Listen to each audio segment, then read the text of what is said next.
Hello everyone, कैसे हैं आप सभी। Welcome to the channel.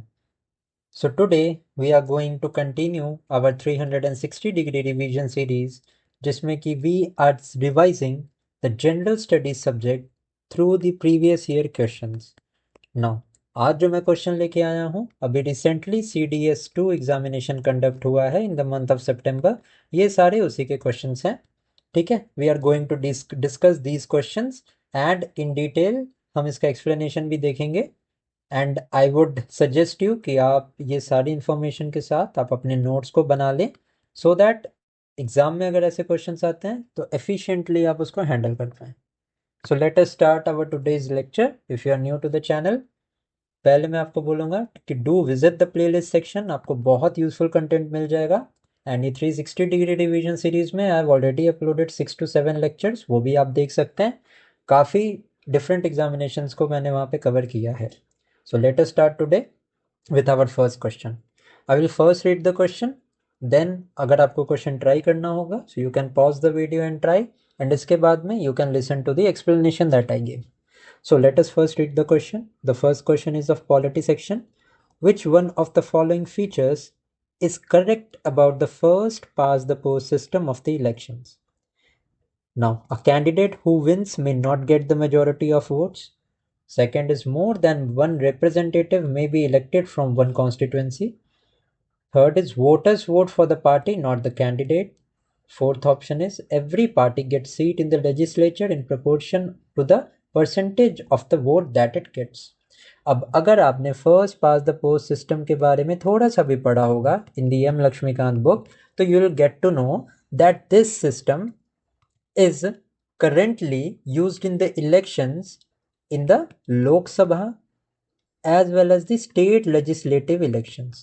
Okay, now what happens in this system is that the candidate with most number of votes in the constituency wins.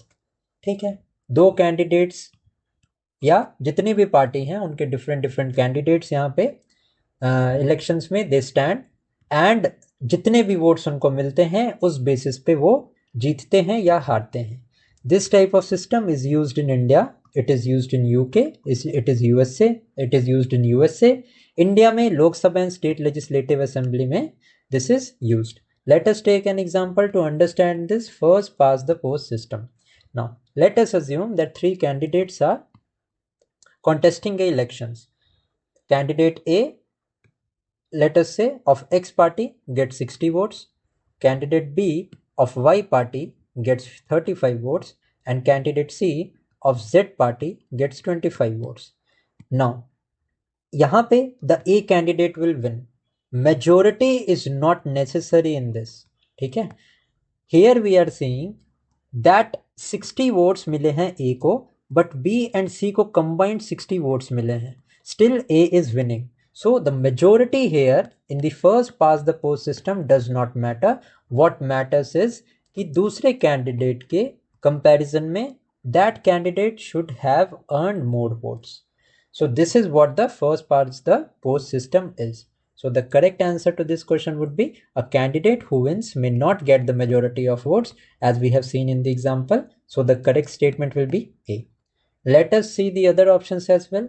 More than one representative may be elected from one constituency. ये कैसे हो सकता है? जब state legislatures के यहाँ पे candidates के बीच में जब स्टेट लेजिस्लेटिव असेंबलीज के इलेक्शन होते हैं तो we see that, let us see, BJP, Congress etcetera, different different parties and independent parties के भी कैंडिडेट होते हैं। तो इसमें से जो जीतता है एक ही इंसान तो सिलेक्ट होगा ना उस सीट से। How can more than one representative में be elected from one constituency? This is against this first past the post system, so that is why this is also not correct. Now the voter vote for the party, not the candidate. This is also not true. The voter votes for their candidates, and only that candidates represent the people at whole. So this is also incorrect. And each party gets seats in the legislature in proportion to the percentage of votes. So this is very vague and ये कोई sense नहीं बनाता है। Candidate जो select होता है वो seat को रिप्रेजेंट करता है। ठीक है, so this is what it is. So यहाँ पे हमारे फर्स्ट क्वेश्चन का करेक्ट आंसर हो जाएगा A. Let us now see the second question. Now this question is again of polity section. ठीक है, प्रीएम्बल पे क्वेश्चन है. So let us see this question. Which of the following statements with reference to the preamble to the Constitution of India are correct? The first statement is the word secular comes before the word socialist. Second statement is the word justice comes after the word equality. Third statement is the word fraternity comes after the word liberty, and we have to tell which of the following statement are correct. Now यहाँ पे chronologically we should remember the preamble, तभी ये question solve होगा. अगर हमें preamble याद नहीं है so we can not solve this question at all. So let us see, यहाँ पे प्रीएम्बल को हम ब्रीफली रिवाइज कर लेंगे in next 3 to 4 minutes. So let us see the explanation and then at last I will tell you the answer to this question. Okay, now first of all यहाँ पे preamble. Now preamble was first presented by Jawaharlal Nehru, and this preamble was based on the objective resolution which was presented in the Constituent Assembly on 22nd December. And ये preamble approve कब हुआ था ये आप मुझे comment section में बताएंगे. Okay, now next important fact is, can the preamble be amended? क्या प्रीएम्बल अमेंड हो सकता है? So yes, the preamble can be amended. सबसे पहला प्रीएम्बल अमेंड हुआ था by the 42nd amendment act in the year 1976. ठीक है, जिसमें कि 3 words were added in the preamble that were the socialist, secular and integrity. So 2 points आपने देख लिए यहाँ पे. Now the next point is about the chronology of the preamble. Okay, now chronology की मैं बात करूँ, the preamble starts with we the people of India के बाद sovereign, socialist, secular, democratic, republic. ठीक है, this is the correct order, or we can say SSDR, sovereign, socialist, secular, democratic, republic. यहाँ पे हमसे पहले ऑप्शन में पूछा है the word secular comes before the word socialist. यहाँ पे the word secular comes after the word socialist, not before. So the first statement is wrong. हमें यहाँ पे बताना है कि which of the statements are correct. First statement तो हमारा इनकरेक्ट है, सो ऑब्वियसली आंसर पे हम डायरेक्टली आ सकते हैं कि जो करेक्ट स्टेटमेंट है हमारा वो है second and 3 is true. But there is more to this question. Now extra इसके बारे में आपको क्या पता होना चाहिए वो मैं अभी आपको बताता हूँ. After this sovereign, socialist, secular, democratic, Republic comes the word justice. So the 3 types of justice is mentioned in the preamble, that is the social justice, economic justice and political justice. So justice of 3 types is mentioned after this statement. Next, justice के बाद liberty of 4 types is mentioned. कौन सी liberty है? तो liberty of thought है, liberty of expression है, other than that liberty of faith and liberty of worship. ठीक है, equality की मैं बात करूं तो equality of status and opportunity is the first type of equality that is mentioned, and to promote them among all is the second type of thing that is mentioned in the equality. And अगर मैं बात करूं fraternity, fraternity सबसे last में mentioned है. And जो ideals of fraternity थी, this has been taken from the ideals of the French revolution. Okay, तो अगर हम सेकेंड स्टेटमेंट यहाँ पे देखते हैं कि justice comes the word before equality, so obviously justice जो है वो इक्वालिटी के पहले आता है. It is absolutely true. And the word fraternity comes after the word liberty. So fraternity comes at last. So हमारा थर्ड स्टेटमेंट भी यहाँ पे ट्रू है. So अगर करेक्ट स्टेटमेंट की मैं बात करूँ, so B is going to be the correct answer to this question. ठीक है, नेक्स्ट स्टेटमेंट देखते हैं, नेक्स्ट क्वेश्चन देखते हैं. ये क्वेश्चन साइंस का है. So the question is, which one of the following organelles can be seen in a prokaryotic cell? अब you need to know the difference between the prokaryotic and the eukaryotic. सबसे पहले तो जो basic difference होता है between prokaryote and eukaryote is that the nucleus is not well developed in the prokaryote cell. Okay, whereas eukaryotic में there is a well developed nucleus. तो यहाँ पे हमसे क्वेश्चन में पूछा है कि which of the following organelles can be seen in the prokaryotic. So a definitive nucleus is not definitely seen because this is found in the eukaryotic cell. ठीक है, सो बी तो आंसर नहीं हो सकता.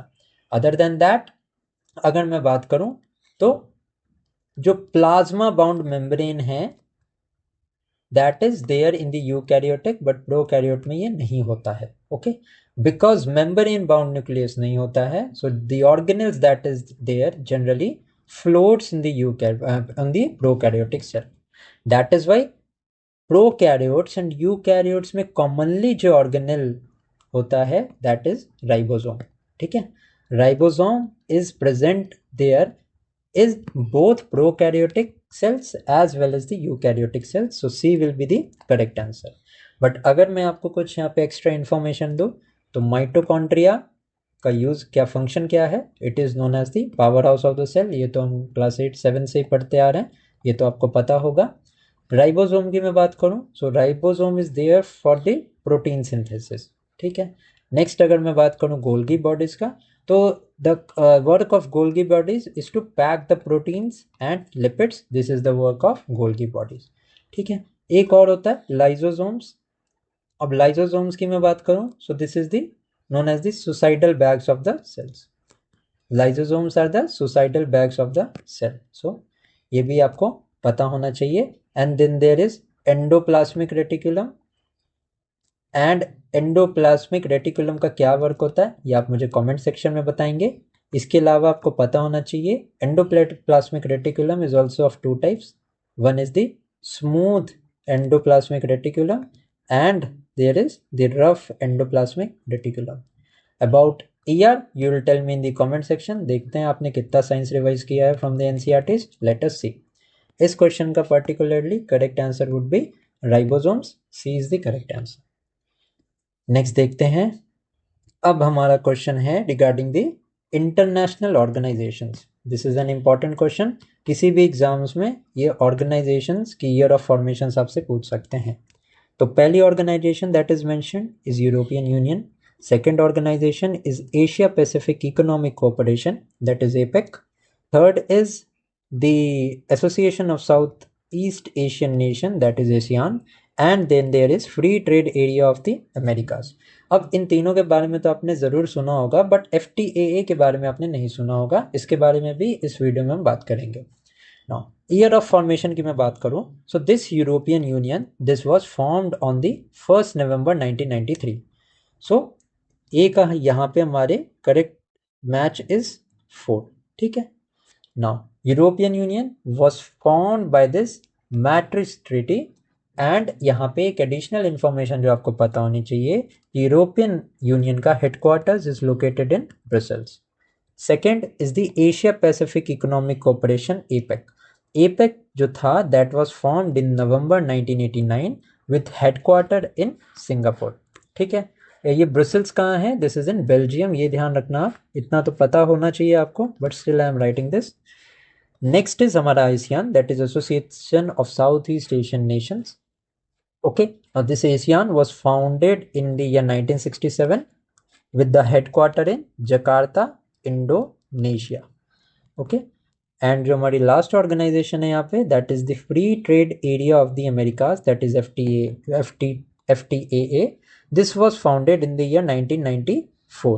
Now, this organization was particularly founded, जैसे कि इसका name ही बता रहा है, free trade area of the America, मतलब a free trade zone would be established in America. But एक साउथ अमेरिकन कंट्री को वहां से एक्सक्लूड किया गया था, दैट वाज क्यूबा. ठीक है, सो FTAA was a free trade zone in America except Cuba, which was formed in the year 1994. So when we match this, European Union was formed in the year 1993, APEC was formed in the year 1989, ASEAN was formed in the year 1967, and हमारा FTAA in 1994. So A का 4 would be correct, B का 3 would be correct, C का हमारा 2 would be correct, and D का 1 is correct. So यहाँ पे correct answer हमारा हो जाएगा C. ओके, नाउ अभी आपको जितनी भी इंफॉर्मेशन यहाँ पे दी है इंपॉर्टेंट है आपके लिए, आप इसको नोट डाउन कर लेना. अपकमिंग किसी भी एग्जाम में, may it be UPSC examination, may it be state PSC examination, ये क्वेश्चन आपसे पूछ सकते हैं. कोई भी ऑर्गेनाइजेशन को वो पूछ सकते हैं. So this is a important question. Okay, now next देखते हैं. Now we have to consider the following events. Muslim League Resolution for Pakistan, which is also known as the Lahore Resolution. ठीक है. Now, Gandhi-Irwin Pact, Dandi March, and the Second Roundtable Conference. Which of the following is correct chronological order of the given events earliest to the latest? Now, अगर मैं बात करूं Muslim League Resolution for Pakistan. So this was signed in the year 1940, which is also known as the Lahore Resolution. ठीक है.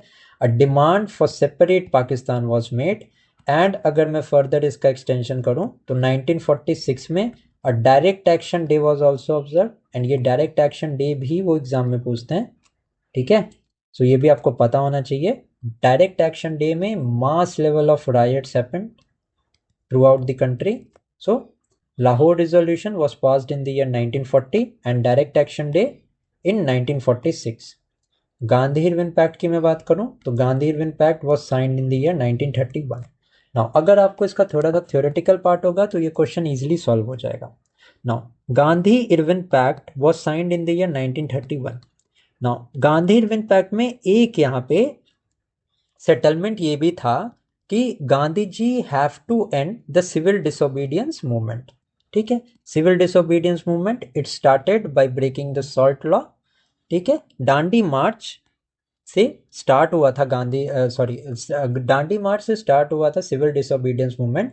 And Gandhi Irwin pact में there was a provision कि गांधी जी को civil disobedience movement को एंड करना होगा and then participate करना पड़ेगा राउंड टेबल कॉन्फ्रेंस में. ओके. सो जब हम इस क्वेश्चन के करेक्ट आंसर की बात करेंगे तो डांडी मार्च तो सबसे पहले आएगा, 1930 में हुआ फ्रॉम डांडी टू साबरमती. सो 3 तो हमारा सबसे पहले होगा. नेक्स्ट व्हाट वुड हैपन कि गांधी इरविन पैक्ट हुआ होगा, क्योंकि गांधी इरविन पैक्ट होगा 1931 में. ठीक है. मार्च के मंथ में साइन हुआ था. एंड गांधी इरविन पैक्ट पे मैंने आपको बताया कि देयर वाज अ प्रोविजन कि the Congress not Congress but Mahatma Gandhi has to end this civil disobedience movement. And जब वो सिविल डिसोबीडियंस मूवमेंट एंड हुआ उसके बाद ही सेकेंड राउंड टेबल कॉन्फ्रेंस में Mahatma Gandhi represented the Indian National Congress. ठीक है. So as per this chronology Dandi march सबसे पहले हुआ, गांधी इरविन पैक्ट 1931 मार्च के अराउंड साइन हुआ था, and then second round table conference सितंबर 1931 में हुई, and at last Lahore Resolution 1940 में. Okay. So if we see the correct answer, 3 would be first, then comes the second, then comes the हमारा fourth, and then last में Lahore Resolution. B will be the correct answer to this question. इसके अलावा अगर मैं आपको कुछ additional information दूं, सो आपके लिए अगस्त ऑफर आपको पता होना ज़रूरी है. अगस्त ऑफर 1940 में ही आया था. And it was for the first time that the demand for Constituent Assembly was accepted. Constituent Assembly की first time जो डिमांड थी वो एक्सेप्ट हुई थी अगस्त ऑफर में. इसके अलावा साइमन कमीशन 1927 में आया. इसके अलावा नेहरू रिपोर्ट 1928. ओके. 1930 में हमने देख लिया Dandi march, Gandhi Irwin pact, and all of this happened. 1934 में पूना पैक्ट was signed. अब पूना पैक्ट किन के बीच साइन हुआ था? So Poona pact was signed between B.R. Ambedkar and Mahatma Gandhi.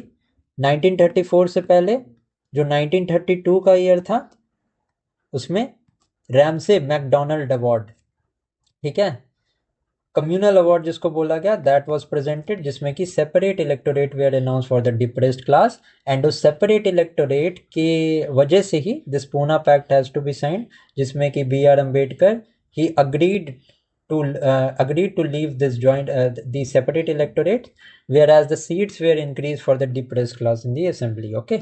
1934 में ये हुआ था. 1937 में कंस्ट्रक्टिव प्रोग्राम स्टार्ट हुआ था कांग्रेस का. देन 1939 में obviously second world war start हुआ. 1940 मैंने आपको बता दिया.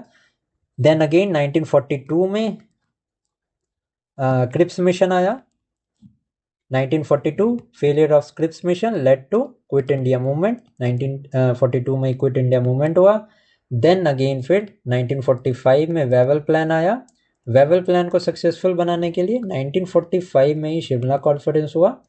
एंड एट द एंड 1946 हमारे 6 में the cabinet mission plan was accepted, and इसके बाद में 1947 माउंटबेटन प्लान, एंड देन बाद में जैसे the constitution was accepted and all of that happened. So सिर्फ एक ही क्वेश्चन में I have tried to make you revise जितना भी क्रोनोलॉजिकली चीज़ें हुई। आई होप कि आपको ये सारा कुछ याद हो गया होगा। नाउ मैंने आज ज़्यादा क्वेश्चंस इंक्लूड नहीं किए हैं। आप मुझे रिस्पॉन्स में बताना कि मुझे कितने क्वेश्चंस और इंक्लूडेड करने चाहिए, एंड इस सेशन को मैं 1 आवर के अराउंड का रखूं या 30 मिनट्स या 30 to 35 मिनट्स के सेशन इज़ गुड। ठीक है, आप अपना फीडबैक ज़रूर प्रोवाइड करना, and based on your feedback only I will upload the upcoming videos. ठीक है, वीडियो कैसी लगी प्लीज़ कमेंट सेक्शन में बताना। आप लोग असिस्ट करोगे, आप लोग अपना फीडबैक दोगे, उसके अकॉर्डिंग ही मैं अपने फ्यूचर वीडियोज़ को यहाँ पे उसी हिसाब से मॉडिफाई करूँगा, एंड आपके हिसाब से मैं वीडियोज़ को लेके आऊँगा। So thank you for watching this video, keep studying.